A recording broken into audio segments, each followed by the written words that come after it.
നമുക്ക് ആദർശിന്റെയും നയനയുടെയും ഇന്നത്തെ നല്ലൊരു കഥ ആയിട്ടാലോ? വീഡിയോ ഇഷ്ടപ്പെടുവാണെങ്കിൽ ഒന്ന് ലൈക്ക് ചെയ്ത് ഹൈപ്പ് ചെയ്യാൻ മറക്കരുത്. അതോടൊപ്പം തന്നെ ആദ്യമായി കാണുന്നവരാണെങ്കിൽ സബ്സ്ക്രൈബ് ചെയ്യാനും മറക്കരുത് കേട്ടോ. അങ്ങനെ ഒടുവില് നാഗേന്ദ്രനെ കാണാനായിട്ട് തീ പിടിച്ച അവസ്ഥയിൽ അഭി ചെല്ലുവാണ്. ചെല്ലുമ്പത്തിന് നാഗേന്ദ്രൻ ചോദിച്ചു, എന്തായിടെ മോനെ കാര്യങ്ങളൊക്കെ? അവള് ജലജ നിന്നോട് വഴക്കുണ്ടാക്കിയോ എന്നൊക്കെ ചോദിച്ചു. ഓഹ്, അതൊന്നും അല്ലച്ചാ, ഇപ്പൊ അതിനേക്കാളും വലിയൊരു പ്രശ്നമാണ് വന്നിരിക്കുന്നത്. അതെന്താ? ആ അനഘയെന്ന് പറയുന്നവളുണ്ടല്ലോ, അവള് വീട്ടിലേക്ക് വന്നിരിക്കുക. ആദർശം നയനെ അവളെ കൂട്ടിക്കൊണ്ട് വന്നിരിക്കുക. ആദർശം നയനേവോ? അതെ. എടാ മോനെ, നിന്നെ തകർക്കാൻ വേണ്ടിയിട്ടാ അവര് ശ്രമിച്ചോണ്ടിരിക്കുന്നെ. അതെനിക്ക് അറിയാ അച്ഛാ. എടാ, നിന്നെ തകർക്കാനായിട്ട് ആദർശം നിൽക്കുക, കൂട്ടാൻ മൂർത്തി നിൽക്കും. അതുകൊണ്ട് നീ സൂക്ഷിക്കണമെന്ന് പറഞ്ഞു. പിന്നെ നിനക്ക് 2 കുട്ടികളുണ്ടെന്നുള്ള കാര്യം നീ മറക്കരുത്. നിന്റെ സ്വന്തം ചോര അവര്. അതെന്താ വെച്ചാ അങ്ങനെ പറയണേ? അല്ല, ഇനിയിപ്പൊ എന്തൊക്കെ സംഭവിച്ചെന്ന് പറഞ്ഞാലും നീ കുട്ടികളെ ഉപേക്ഷിക്കരുതെന്ന് പറഞ്ഞു. അത് നിന്റെ ചോരയല്ലേ. പിന്നെ നവ്യയുടെ കാര്യം, നവ്യ എന്താണെങ്കിലും ഇപ്പൊ നിന്നെ വിശ്വസിക്കുന്നുണ്ട്. ഇനിയിപ്പൊ പോകെ പോകെ എങ്ങനെയാണെന്നറിയില്ല. അവള് സത്യങ്ങളൊക്കെ അറിഞ്ഞു കഴിഞ്ഞിട്ടുണ്ടെങ്കിൽ നീ ഉറപ്പായിട്ടും ആ വീട്ടിൽ നിന്ന് പുറത്താവും. അതുമാത്രമല്ല, അവള് നിന്നെ എന്ത് ചെയ്യുമെന്ന് പറയാൻ പോലും പറ്റില്ല. അതുകൊണ്ട് നീ സൂക്ഷിച്ചും കണ്ടും മുന്നോട്ട് പോകണം. അവള് നിന്റെ ജീവിതത്തിൽ നിന്ന് പോകുന്നതുകൊണ്ട് എനിക്ക് വലിയ പ്രശ്നവും കാര്യങ്ങളൊന്നും ഇല്ല.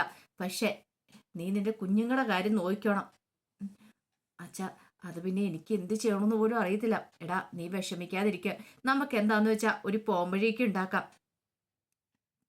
പിന്നെ ഒരു കാര്യം കൂടെ ഉണ്ട്, നിന്റെ അമ്മയുടെ കാര്യം. നിന്റെ അമ്മ നിന്നെ എതിർത്താലും നീ അത് കാര്യമാക്കൊന്നും വേണ്ട.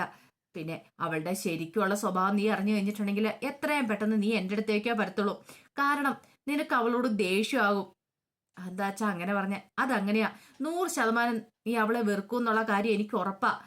പിന്നെ അവളുടെ 7 അയലക്കത്തേക്ക് പോലും നീ പോകത്തില്ല. അതൊക്കെ കേട്ടിട്ട് അഭിക്ക് എന്താ ഏതാന്ന് മനസ്സിലായില്ല. തൽക്കാലത്തേക്ക് നീ ധൈര്യമായിട്ട് പോയിക്കോ. നീ വിഷമിക്കേണ്ട കാര്യമൊന്നുമില്ല. ധൈര്യമായിട്ടിരിക്കുക, നിന്നോടൊപ്പം ഞാനുണ്ടെന്ന് പറഞ്ഞു. അങ്ങനെ അഭി വീട്ടിലേക്ക് പോന്നു. ആ സമയത്ത് നവ്യ അനഘയുടെ മുറിയിലേക്ക് വന്നു. അനഘയോട് പറഞ്ഞു, വിഷമിക്കൊന്നും വേണ്ട കേട്ടോ, പേടിക്കൊന്നും വേണ്ട. ഞാനിവിടെ പറഞ്ഞിട്ടാ ആദർശേണ്ണും നയനയും കൂടെ നിന്നെ ഇവിടേക്ക് കൂട്ടിക്കൊണ്ട് വന്നത്. പിന്നെ അഭിക്കിട്ടുള്ള പണി കൊടുക്കണ്ടേ? അവനിട്ടുള്ള പണി കൊടുത്തേ മതിയാവുള്ളൂ. അതിനുവേണ്ടി കുറച്ച് ദിവസം നീ ഇവിടെ നിൽക്കണം. നിനക്ക് സംസാരശേഷിയൊക്കെ അധികം വൈകാതെ തിരിച്ചു കിട്ടുമെന്നുള്ള കാര്യം എനിക്കറിയാം. പിന്നെ നിനക്കും ചന്തുമോൾ കൂടെ ഒരു പ്രശ്നം ഉണ്ടാകത്തില്ല. നിന്നെ കൊല്ലാനായിട്ട് അവൻ ഇങ്ങോട്ടേക്ക് ഇടയ്ക്കിടയ്ക്ക് വന്നെന്നിരിക്കും. പക്ഷെ നീ പൊരുതി നിൽക്കുക തന്നെ വേണം. പിടി കൊടുക്കാൻ പാടില്ല. ഇവിടെ നിനക്ക് ഒരു പോറൽ പോലും ഏൽക്കാതെ ഞങ്ങൾ നോയിക്കോളാന്ന് പറഞ്ഞു.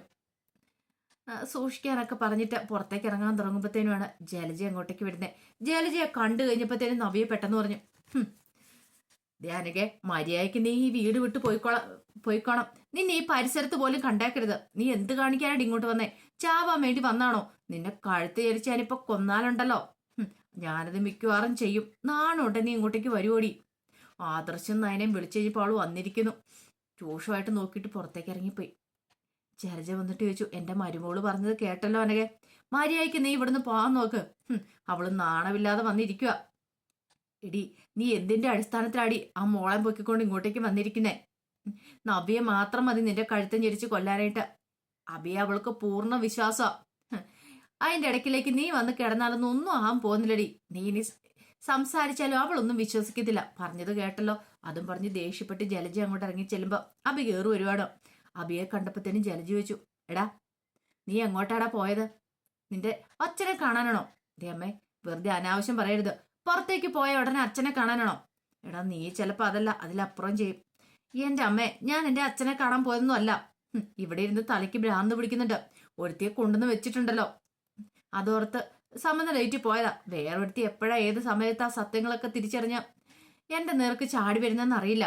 എടാ, എന്നോട് ചെയ്യുന്നതിനേക്കാളും ശിക്ഷ കിട്ടുന്നാടാ നിനക്ക്.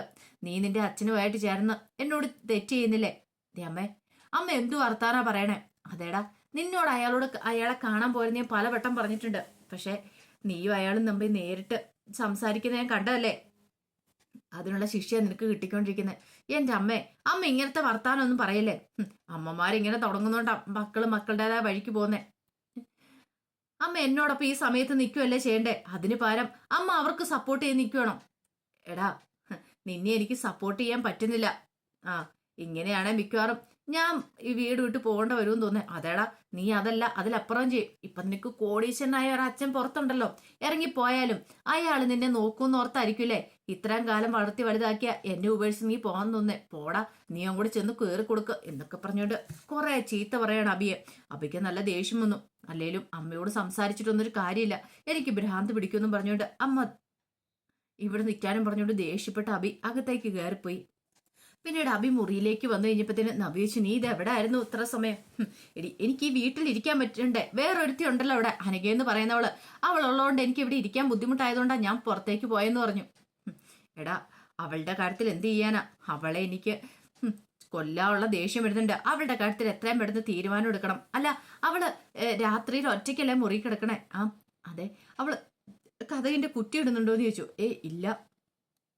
നയന പറയുന്ന കേട്ടായിരുന്നു കഥകിന്റെ കുറ്റി ഇടണ്ട, രാത്രിയിൽ എന്തെങ്കിലും ആവശ്യം വന്നിട്ടുണ്ടെങ്കിൽ ആർക്കെങ്കിലും കയറി ചെല്ലാനായിട്ട്. അങ്ങനെയാണ് കാര്യം ചെയ്യാം. രാത്രി ഒരു 1:30 കഴിയുമ്പോഴത്തേനും എല്ലാവരും ഉറങ്ങിയ സമയത്ത് ഞാൻ അങ്ങോട്ട് ചെന്ന് അവൾക്കൊട്ട് പണി കൊടുത്തോളാം. നീ എന്ത് ചെയ്യാൻ പോവാ? അതൊന്നും നീ അറിയണ്ട. എന്താണെങ്കിലും നീ വിഷമിക്കണ്ടെന്ന് പറഞ്ഞു. നബി പറഞ്ഞു, നീ എന്ത് വെള്ളം ചെയ്തു, എന്ത് ചെയ്താലും നിന്നോടൊപ്പം ഞാനുണ്ടായിരിക്കും, നീ ധൈര്യമായിട്ടിരുന്നോളാൻ പറഞ്ഞു. അബിക്ക് സന്തോഷമായി.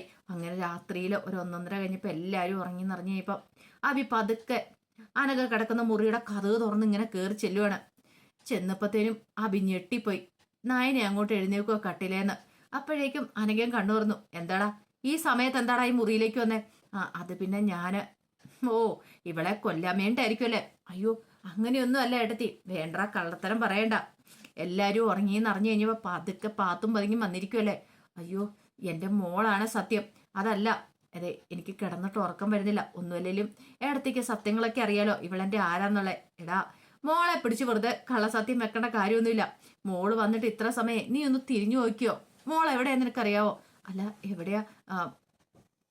മോള് അമ്മായിയുടെ ഒപ്പമാണോ? അതുപോലും നിനക്കറിയത്തില്ലല്ലേ?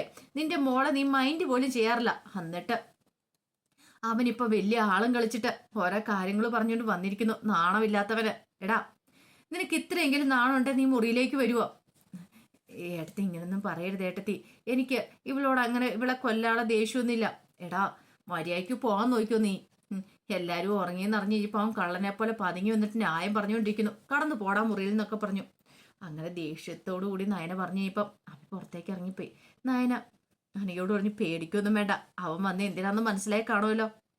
അവനല്ല ഇപ്പൊ ആര് നോക്കിയാലും ഒന്നും നടക്കില്ല. അവനെ കൊത്തിയെറിയാൻ പാത്രം ദേഷ്യമുള്ള ഒരാളാണ് അവനോടൊപ്പം മുറി കഴിയുന്നത്. അവൻ എന്ത് തീരുമാനം എടുത്താലും അത് ഉടനെ തന്നെ നമ്മൾ അറിയുമെന്ന് പറഞ്ഞു. നാണം കെട്ട അബി മുറിയിലേക്ക് ചെല്ലുമ്പത്തേനും നബിയ ഒന്നും അറിയത്തില്ലാത്ത മടി ചോദിച്ചു, എന്താ അബി, എന്തു പറ്റി? നീ എന്താ പെട്ടെന്ന് ഇങ്ങോട്ടേക്ക് വന്നേ? അല്ല, അത് പിന്നെ അവിടെ ചെന്ന് ഇപ്പൊ ആ നയനെന്ന് പറയുന്ന അവൾ അവിടെ ഉണ്ട്. നിന്റെ ചേച്ചിക്ക് ഇത് എന്തിന്റെ, നിന്റെ അനുജത്തിക്ക് ഇത് എന്തിന്റെ കേടാ? അവളവിടെ ഉണ്ടോ? അവളവിടെ ഉണ്ടാവും എന്നുള്ള കാര്യം എനിക്കറിയില്ലായിരുന്നു കേട്ടോ അബി. അല്ലേലും അവൾക്ക് ഇത്തിരി സെന്റിമെന്റ്സ് കൂടുതലുള്ളതാ. അവളവിടെ ഉള്ളതുകൊണ്ട് ഒന്നും നടന്നില്ല. മിക്കവാറും ആരെങ്കിലും രാത്രി കയറി ചെല്ലുമെന്നോർത്ത് അബി. അതുകൊണ്ടായിരിക്കില്ല, അവൾക്ക് എന്തെങ്കിലും ആവശ്യം വന്നിട്ടുണ്ടെങ്കിലേ അവളോടൊപ്പം വേണ്ടയാലും അതുകൊണ്ടായിരിക്കും ആ ചന്തു എന്ന് പറയുന്ന പെണ്ണിനെ മാറ്റിയിട്ട് അവൾ മുറിയിൽ കിടക്കുന്ന. എന്ത് ചെയ്യാൻ പറ്റും? നീ ധൈര്യമായിട്ടിരിക്കുക. നിന്നോടൊപ്പം എന്തിനും ഞാനുണ്ടെന്ന് ഞാൻ പറഞ്ഞല്ലോ. നീ എന്ത് തീരുമാനം എടുത്താലും ഈ നവ്യ അതിനോടൊപ്പം ഉണ്ടായിരിക്കും. എടി, നീ എന്നോടൊപ്പം നിൽക്കണം എന്ന് പറഞ്ഞു. അത് പിന്നെ പ്രത്യേകിച്ച് പറയേണ്ട കാര്യമുണ്ടോ? അബി നവ്യ ഒന്ന് സൂചിപ്പിക്കുമ്പോഴത്തേന് നവ്യ അതിന്റെ ഇരട്ടിയായിട്ടാണ് അവനെ സൂചിപ്പിച്ചു വിടുന്നത്. കുറച്ച് കഴിഞ്ഞപ്പോൾ ഗോവിന്ദന് ഒരു ഗ്ലാസ് ചായയൊക്കെ ആയിട്ട് കനക അങ്ങോട്ട് വരുവാണ്. അപ്പോഴേക്കും ഗോവിന്ദൻ പറഞ്ഞു, അതെ, മൂർത്തി സാറ് വിളിച്ചിട്ടുണ്ടായിരുന്നു, നമ്മൾ നന്ദുവിനെയും കൂട്ടി ഉത്രാടത്തിന്റെ അവിടേക്ക് ചെല്ലണോന്ന്. അതെങ്ങനെ ശരിയാവും? നന്ദുവിനെയും കൂട്ടി പോകുന്നത് ശരിയാണോ? കാരണം കല്യാണത്തിന് മുമ്പ്, നവീൻ മോനുമായിട്ടുള്ള കല്യാണത്തിന് മുമ്പ് അവളെയും കൂട്ടി പോകുന്നത് ശരിയല്ല. അല്ല, എന്തെങ്കിലും ഒഴിവ് പറയാൻ മേലായിരുന്നു. ഞാൻ പറഞ്ഞു, നന്ദുവിന് അന്ന് ജോലിയുണ്ട്, അതെന്ത് നഷ്ടം വന്നാലും നന്ദുവിന്റെ കാര്യം അന്നത്തെ ദിവസം മൂർത്തി സാറ് നോക്കിക്കോളാന്ന് പറഞ്ഞു. അവൾക്ക് വരുന്ന നഷ്ടം പരിഹരിച്ചു കൊടുത്തോളാന്ന്. ഇത് കേട്ടോണ്ടാണ് നന്ദു അങ്ങോട്ടേക്ക് വരുന്നത്. നന്ദു വന്നു കഴിഞ്ഞപ്പോ കന പറഞ്ഞു, മൂർത്തി സാറ് വിളിച്ചിട്ടുണ്ടായിരുന്നു നിന്റെ കൂട്ടിക്കൊണ്ട് ഉത്രാടത്തിന് അങ്ങോട്ട് ചെല്ലണോന്ന്. പക്ഷേ അതിന്റെ ആവശ്യമില്ല, അത് വേണ്ടാന്ന് പറഞ്ഞു. അമ്മേ, ഞാൻ ഒരിടത്തേക്കും ഇല്ല. അതാ പറഞ്ഞ നീ വരണ്ടാന്ന് പറഞ്ഞ, നീ ഇപ്പൊ അങ്ങോട്ടേക്ക് വന്നാൽ ശരിയാകത്തില്ല, അതിന്റെ ഒരു കാര്യമില്ലെന്ന് പറഞ്ഞു. അപ്പോഴേക്കാണ് കനകയുടെ ഫോണിലേക്ക് നവീൻ വിളിക്കുന്നത്. നവീൻ വിളിച്ചിട്ട് ചോദിച്ചു, ആന്റി, മൂർത്തി മുത്തശ്ശൻ വിളിച്ചിട്ടുണ്ടായിരുന്നു എന്ന് ചോദിച്ചു. അയ്യോ, വിളിച്ചിട്ടുണ്ടായിരുന്നു, ഉത്രാടത്തിന് അങ്ങോട്ട് ചെല്ലാൻ പറഞ്ഞു. എന്നെ വിളിച്ചിട്ടുണ്ടായിരുന്നു, എന്നോടും കൂടെ അങ്ങോട്ട് വരാൻ പറഞ്ഞു. നന്ദുവിനെ കൂട്ടിക്കൊണ്ട് ആന്റിക്ക് അങ്ങോട്ടേക്ക് വരൂന്ന് പറഞ്ഞു. ആണോ, മോൻ വരുന്നുണ്ടോ? അതെ, അങ്ങനെയാണ് നന്ദുവിനെ കൂട്ടിക്കൊണ്ട് ഞാൻ വരാം കേട്ടോ എന്ന് പറഞ്ഞു. ശരിയെന്ന് പറഞ്ഞു. നവീൻ മോനെ വിളിച്ചേ, അവൻ വരുന്നുണ്ടെന്ന്. ഇതേ നന്ദുവിനെയും കൂട്ടിക്കൂടി ചെല്ലണമെന്ന്. നന്ദൂട്ടാ നീ അങ്ങോട്ടേക്ക് വരണം. ഞാൻ വരുന്നില്ല, ഞാൻ പറഞ്ഞില്ല അമ്മയോട് വരുന്നില്ല എന്നും. അതെ നബീമോനുള്ളതുകൊണ്ടാ നിന്നോട് വരാൻ പറഞ്ഞേ, അല്ലെങ്കിൽ വരാൻ പറയത്തില്ല. പിന്നെ ഞാൻ വരുന്നില്ല എന്ന് പറഞ്ഞാൽ വരത്തില്ല. അതിനിപ്പോ എന്നെ ആരും നിർബന്ധിക്കേണ്ട കാര്യമൊന്നുമില്ല. നിനക്കെന്താടി വന്നാല് നിന്റെ കഴുത്തിൽ താലി അടത്താൻ പോകുന്ന ആളല്ലേ അങ്ങോട്ടേക്ക് വരുന്നേ, പറ്റില്ല എന്ന് പറഞ്ഞില്ലേ. ദേഷ്യപ്പെട്ട് നന്ദു കയറിപ്പോയി. ഗോവിന്ദൻ പറഞ്ഞു, ഇതെന്താ ഇവളിങ്ങനെ, ഇവൾക്ക് ഇപ്പോഴും കല്യാണത്തിന് സമ്മതമല്ലാന്ന് തോന്നുന്നല്ലോ. അതൊന്നും ഓർത്ത് ഗോവിന്ദേട്ടൻ വിഷമിക്കേണ്ട, ധൈര്യമായിട്ട് ഇരിക്കാൻ പറഞ്ഞു. ആ സമയത്ത് മുത്തശ്ശനും മുത്തശ്ശിയും നയനെ ആദർശം കൂടെ സംസാരിക്കുകയാണ്.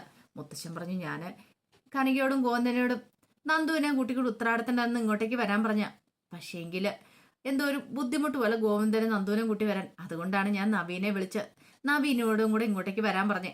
അതുകൊണ്ട് എന്താണെങ്കിലും അവർ ഉറപ്പായിട്ടും വരുമെന്ന് പറഞ്ഞു. അത് ശരിയാ. മുത്തശ്ശി പറഞ്ഞു, ശരിക്കും പറഞ്ഞാൽ അവന്തിയെ അനിയും തമ്മിലുള്ള വിവാഹം അത് അവന്തിക ഒത്തിരി ആഗ്രഹിക്കുന്നുണ്ട്. പക്ഷെ എനിക്ക് അതിന് താല്പര്യമില്ലല്ലോ. നയന പറഞ്ഞു, അവന്തിക്ക് നവീൻ കല്യാണം കഴിക്കുമായിരുന്നെങ്കിൽ സമാധാനമായേനം. പക്ഷെ നമുക്കങ്ങനെ പറയാൻ പറ്റില്ലല്ലോ. അത് ശരിയാ മോളെ. ഇനിയിപ്പം അവൻ തന്നെ ഒരു തീരുമാനം എടുക്കണം നവീന്, അല്ലാതെ പറ്റില്ല എന്ന് പറഞ്ഞു. മുത്തശ്ശൻ പറഞ്ഞു, എന്താന്ന് വെച്ചാൽ എല്ലാവരും കൂടെ വരട്ടെ, നമുക്ക് ഈ ഓണം അങ്ങോട്ട് അടിച്ചു പൊളിക്കാം. ഓണത്തിന് വേണ്ടുന്ന ഒരുക്കങ്ങളൊക്കെ നടത്തിയിട്ടില്ലേ മോളെ? അതൊക്കെ നടത്തും മുത്തശ്ശ, അതല്ല അതിന് വേണ്ടുന്ന പോലെ നടത്തുമെന്ന് പറഞ്ഞു. കുറച്ച് കഴിഞ്ഞപ്പം നബിയുടെ അടുത്ത് വന്ന് അതിനെ ഓണത്തിനെ കുറിച്ചൊക്കെ പറയണം.